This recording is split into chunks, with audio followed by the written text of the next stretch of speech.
Viens kukuruku cilvēks komentāros visu var mēģina ieskaidrot, ka ir kaut kāda problēma ar lādētiem šiem elektriskajiem zobirstiem, ka tos nevar atsevišķi iegādāties un ka citi nestrādājot. Un abas divas lietas nav patiesas, jo pirmkārt visām Oakley zobirstiem var atsevišķi iegādāties arī lādētājus, un piemēram šīm, kurām ir USB-C uzlādes kabelis, viņām der jebkurš USB-C kabelis, lai tās uzlādētu, un to es jums tūlīt parādīšu.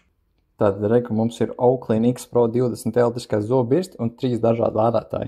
Šis ir oriģinālais, šis ir man no bezvada austiņām, un šis ir mans vecais telefona lādētājs, var redzēt, jo padarbojies diezgan labu laiku palicis celtnes.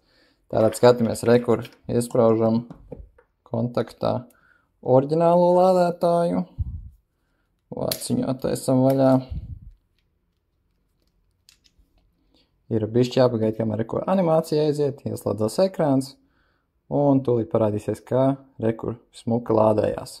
Bet, tas ir oriģinālais lādētājs, protams, ka viņš strādā. Spraužam ārā, rekur paņemsim bezvada austiņu lādētāju, pilnīgi cits kabelis, rekur iespraužam iekšā, un rekur uzreiz jau lādē. Bet, rekur pamēģināsim vēl citu kabeli.